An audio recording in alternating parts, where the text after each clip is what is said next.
A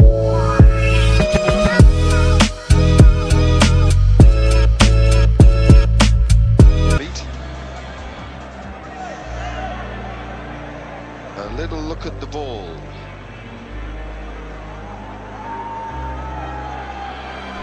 Now,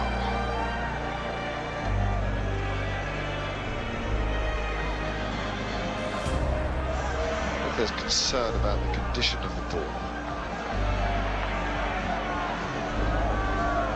Whoops. Whoops. What is going on there? That's the ball being bitten. And that's what this conversation's about. I reckon the third umpire has got a message out to the standing umpires and said he's seen something he doesn't like. And now these two gentlemen have asked Shahid Afridi to explain himself. But there's the vision. That is extraordinary. Funny things happen in the windy city. That may take some investigating. Interesting educated guesses, and by and large those educated guesses were absolutely right because of the circumstances. But because no one actually admitted that, when a lot of money was wasted taking cases to court, how much money gets spent there? Immense amounts of money. And where does that money go? It goes into lawyers' pockets. That's a complete waste of the system and a waste of money. Now, had we had Lords prepared to admit, the authorities in general prepared to admit that something had happened under that regulation, the ball had been changed, and therefore the Pakistanis have been slapped on the hands as naughty boys, okay, we could accept the situation. We wouldn't have had to victimise anyone. We wouldn't have had to accuse anyone or suggest accusations to anyone. It's extraordinary to me that they haven't taken advantage of looking at the tapes, the footage put together by Chris Cowdery, the huge amount of evidence that came out in that court case, the most dramatic of which was surely Don Oslier standing in the witness box and saying the ball was changed under law 42.5. Everyone in the world knows that covers changing the condition of the ball, and that means somebody damaged it, maybe one player, maybe more than one player. I don't know why they don't take advantage of looking at that film footage and clear up this whole issue. Oh, steady on. The evidence that was given in court under oath strongly points to everything that's been suggested being pretty true. I don't know if I can say that legally, but I have done now. And so you get on and you solve the problem. You don't sweep it under the carpet, you solve it. It would be good for everybody if it was just sorted out, and that would be to get Derek Murray's report and say, now we'll tell you that afternoon the ball was changed because somebody cheated. Don't just continue covering it up. The use of a bottle top, really hard, sharp nails. You don't have to carry a bottle top then. Hard, sharp nails, opening up the quarter seam with the thumbnail and various things like that. As soon as one way has been spotted, then obviously other ways are sought after to interfere with the ball.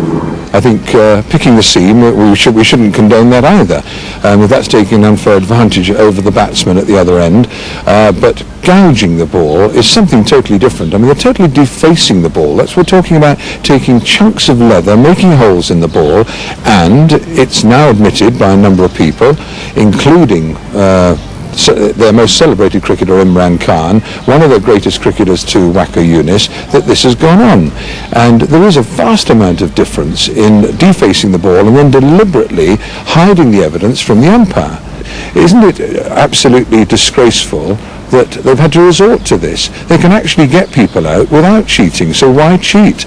All we want is the offenders, the culprits in this issue. Why this particular aspect of reverse swing has grabbed the headlines. It's new. It's something that not everyone understands. I don't claim to understand why it happens. I can't work it out. I wish I had known about it, and I'd have discreetly had a go myself. I would have been cheating if I had done, and I would have expected to have been in big trouble had I been caught. But there wouldn't be too many bowlers, I don't think, who would have known how this worked and not have tried it. I'm sure of that. Things have happened in the game that could have been finished. Being an attacking bowler. Well, it's very strange. It looks like a straightforward edge. And there's Inzamam. Let's have a look. Down it goes. He's dropped it. He absolutely dropped it. Well, surely he would have known that. Yes, it seems to hit the ground. You can't tell from this angle, but the previous one, it clearly showed that Inzi had grasped it. Well, there's no doubt about it. Oh dear. One hand, one bounce is going for, perhaps. Well, I will not blame Inzamamul Haq because he thought that he had got it in his lap or between his legs. Well, Aravinda de Silva had no doubts. He's watching there, you can see him looking. He sees it go down, up it bounces, and it traps between Inzi's legs. Not a nice place to be. But that's where the ball ends up. Aravinda says, I'm not going anywhere. And now, presumably, they're waiting for the third umpire. And I think we'll see a green light. Well, this will be indeed a costly miss. Inzamamul Haq normally is a very safe field in the first slip. That went to a nice height to Inzi. Didn't get his hands cupped in time. Well, that's not out. Inzi presumably didn't know that it had bounced, but I thought that Moen might have seen that. Aravinda certainly saw it. Down it goes.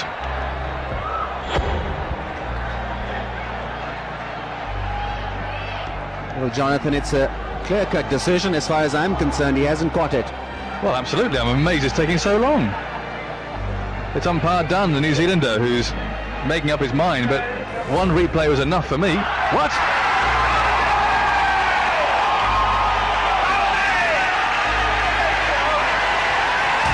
Oh, that's extraordinary. Oh, this is mind-boggling. I thought Inzamamul Haq had not grabbed it. He had grasped it, and a quizzical look on Aravinda de Silva's face, and rightly so, because After 2:30, the drama began to unfold as the umpires, after a routine inspection of the ball, decided its condition had been unfairly altered by the fielding side.